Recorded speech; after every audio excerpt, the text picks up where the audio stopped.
स्वामी विवेकानंद जी भारत के महान आध्यात्मिक गुरुओं में से एक हैं। जिस समय हमारा देश अज्ञान के अंधकार में भटक रहा था, उस समय स्वामी विवेकानंद जी की ज्ञान की ज्योति से, विवेक की ज्योति से भारत के युवाओं को, भारत के लोगों को एक नया मार्गदर्शन प्राप्त हुआ था। स्वामी विवेकानंद जी मेरी नज़र में एक सुपर ह्यूमन को रिप्रेजेंट करते हैं। मैंने एक किताब लिखी है, awaken the Superman with in, और जब मैं उस किताब को लिख रहा था तो मैंने स्वामी विवेकानंद जी को ही रोल मॉडल मान करके उस किताब को लिखा है। मेरी नज़र में वही व्यक्ति सुपरमैन है, वही व्यक्ति सुपर ह्यूमन है जिसकी शारीरिक, मानसिक और आध्यात्मिक तीनों की तीनों शक्तियाँ समग्र रूप से, समन्वित रूप से, संतुलित रूप से विकसित हुई हों, जिसकी physical, mental, spiritual powers balanced और हारमोनियस वे से डेवलप हो जाती हैं। वो मनुष्य इस संसार में कुछ भी हासिल कर सकता है। स्वामी विवेकानंद जी एक महान बौद्धिक व्यक्ति थे, फिजिकली भी स्ट्रांग थे और स्पिरिचुअली भी बहुत इवॉल्व्ड स्पिरिट थे। एक महान आत्मा थे, आध्यात्मिक स्तर पे एक उन्नत आत्मा थे। स्वामी विवेकानंद जी किस योग साधना का अभ्यास करते थे, कौन से प्राणायाम का अभ्यास करते थे जिससे उनकी ऐसी बौद्धिक शक्ति थी, जैसे उनका ऐसा आध्यात्मिक विकास था, जिस तरीके से उनका ऐसा शारीरिक सौष्ठव था और शारीरिक शक्ति थी, इन सब के पीछे किन प्राणायाम का अभ्यास था, वो मैं ब्रीफली आपको इस वीडियो में बताऊंगा। स्वामी विवेकानंद जी प्रायः 3 प्राणायामों का अभ्यास करते थे और उन्हीं 3 प्राणायामों को वो समस्त अपने भक्तों को भी बताया करते थे। सबसे पहला प्राणायाम था deep rhythmic breathing. Swami ji कहते थे कि यदि आप अपने शरीर की दशा को समन्वित करना चाहते हो तो सबसे पहले डीप ब्रीदिंग की प्रैक्टिस करो। डीप ब्रीदिंग को आप भस्त्रिका प्राणायाम भी कह सकते हो, डायफ्रैग्मेटिक ब्रीदिंग भी कह सकते हो। वो कहते थे breathe in deeply, measured in and out, मतलब नपे तुले ढंग से धीरे धीरे गहरी सांस लें, धीमे धीमे गहरी सांस छोड़ें, एक रिदम क्रिएट करें। जब आप रिदमिक ढंग से, स्लो ढंग से, संतुलित ढंग से डीप ब्रीदिंग का अभ्यास करते हो तो धीरे धीरे आपका नर्वस सिस्टम बैलेंस होने लगता है। और स्वामी जी इस डीप ब्रीदिंग के 3 अद्भुत फायदे बताया करते थे। वो कहते थे सबसे पहले आप एक अपने शरीर के स्तर पे एक परिवर्तन देखोगे।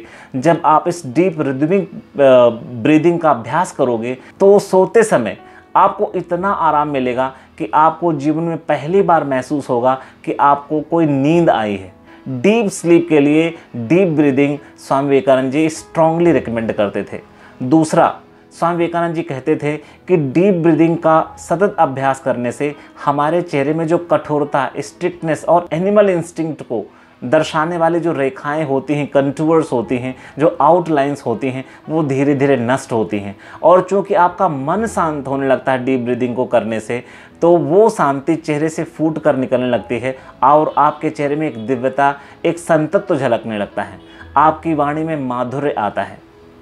दूसरा प्राणायाम स्वामी विवेकानंद जी जो बताते थे वो है अनुलोम विलोम प्राणायाम या ऑल्टरनेट ब्रीदिंग। वैसे तो स्वामी विवेकानंद जी डायरेक्टली अनुलोम विलोम जैसा नाम नहीं लेते थे, इसे वो नाड़ी शोधन प्राणायाम कहते थे, जो समस्त शरीर की नाड़ियों को शुद्ध करता है।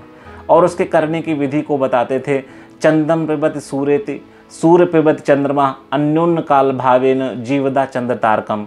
जब कोई मनुष्य सूर्य नाड़ी से चंद्र नाड़ी को पीता है और चंद्र नाड़ी से सूर्य नाड़ी को पीता है, मीन्स जब आप अपने राइट साइड के नॉस्ट्रिल को बंद करके इस तरीके से लेफ्ट नॉस्ट्रिल से सांस लेते हो, फिर लेफ्ट नॉस्ट्रिल को बंद करके राइट नॉस्ट्रिल से सांस को निकालते हो और फिर लेफ्ट नॉस्ट्रिल को बंद करके राइट से ब्रीद इन करते हो और फिर लेफ्ट में ब्रीद आउट कर देते हो, इसको वो नाड़ी शोधन प्राणायाम कहते थे। और कहते थे जो डीप ब्रीदिंग है और ये जो नाड़ी शोधन प्राणायाम है, ये कम्प्लीटली हार्मलेस प्राणायाम है। ये कोई भी व्यक्ति कर सकता है, किसी प्रकार की बीमारी से ग्रसित व्यक्ति कर सकता है और इसके अद्भुत लाभ होते हैं। तीसरा प्राणायाम जो स्वामी विवेकानंद जी बताते थे और जिसका वो स्वयं अभ्यास करते थे, वो कहते थे तीसरा प्राणायाम जब आप उन्नत अवस्था को प्राप्त हो जाएं तब इस प्राणायाम का अभ्यास आपको करना चाहिए। स्वामी जी कहते थे कि 4 की काउंट तक, 4 तक की गिनती गिनते हुए आपको ब्रीद इन करना चाहिए, सांस लेनी चाहिए। फिर 16 की काउंट तक, मीन्स आप 16 तक गिनती गिन सकते हैं, 16 बार तक आप ओम चैंट कर सकते हैं या किसी और तरीके से 16 सेकंड का, 16 सेकंड का काउंट का आप आधार बना लें। तक सांस को होल्ड रखना है और 8 के काउंट तक धीरे धीरे सांस को बाहर निकालना है। मीन्स मैं आपको डेमोन्स्ट्रेट करके दिखा देता हूँ। जैसे आप धीरे धीरे सांस लेंगे,